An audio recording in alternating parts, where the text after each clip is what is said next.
So after 6 weeks of pulsating rugby action, we now know it will be South Africa, the Springboks, and England in the Rugby World Cup final 2019. The Springboks and Eddie Jones's England will contest the final for the second time in 12 years after both teams, of course, advanced this last weekend with some pretty good performances, it must be said. The last final between these two teams was, of course, back in 2007 when South Africa walked away with the Webb Ellis Trophy. How will it play out tomorrow?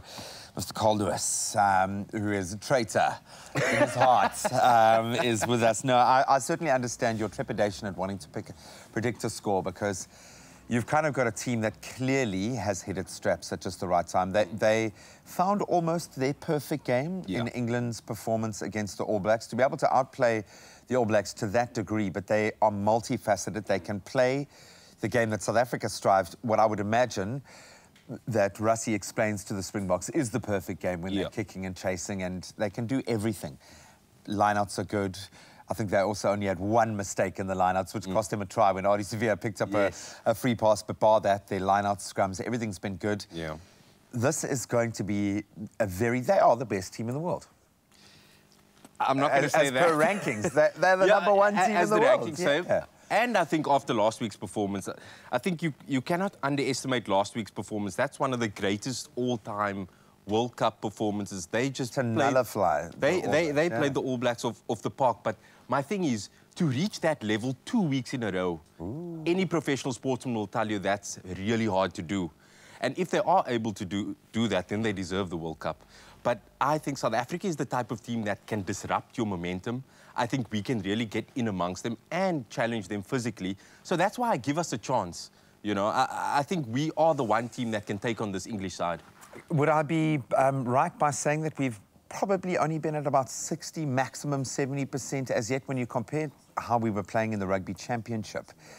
But the basics we are getting very right, especially the aggression in defence. How much of an opportunity does that give us in attack, and especially against an English side when we are attacking that aggressively, attacking the ball, giving our playmakers the opportunity to mount attacks like that? You know, when we've won a World Cup, we've never scored a try in the final. So it just shows you a lot of our game is based on defence. In 2007 under Jake White, defence was our big thing, and we'd pounce on your mistakes.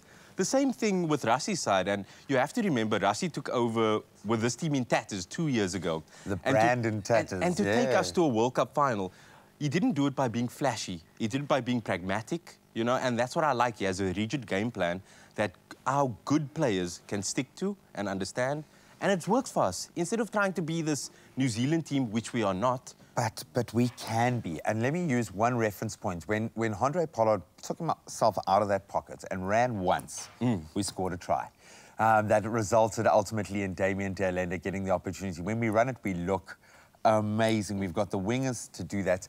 Can I throw a cat amongst the pigeons and say, if Willie is going to have a good game, this is the one that could play into his hands, because to have him in that free open space getting those high balls, which he's going to get a lot of, is going to be tested. To have Cheslin running off him, and Cheslin is key.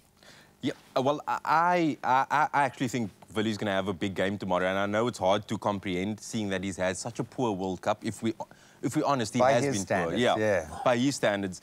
But he really is quality. I mean, this try that you're watching right now, he did give the final pass to Damian.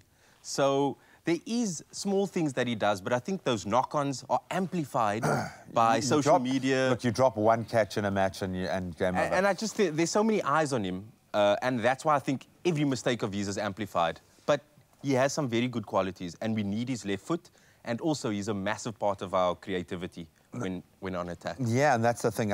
We hope in defence that he is free to be able to release those players in the counter, because I think the counter-attacking, as you've alluded to, is going to be really important.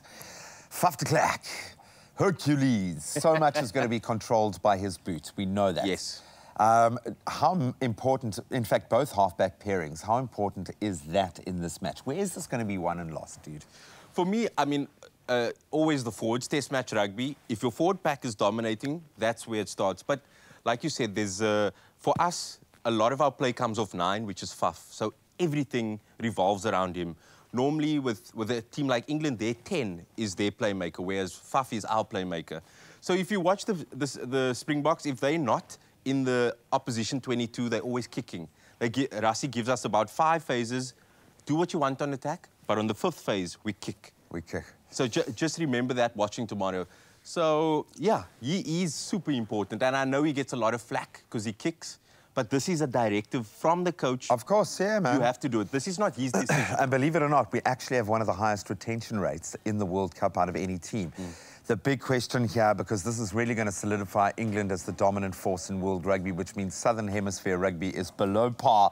So there is a lot more riding on it, but this is, I think, the last match, obviously, that they'll be representing Rassie, bizarrely enough, after such a brilliant tenure. So a lot of emotion there. Likewise, a lot of emotion as New Zealand played to say goodbye to their coach and captain today. So I pity Wales in the 3rd, 4th place playoff. I know we haven't delved into that, but I have a feeling the All Blacks are going to run rampant, wanting to send a message there. Do you want to change your score prediction for the Springboks match now that we've processed a little bit? Okay. How are you feeling about that? Give us one final. Now that I've spoken about it, I'm saying South Africa 19, England 14. Wow, okay. And we're going to score our first try in a Rugby World Cup. In a final. Who's going to score that try? Come on.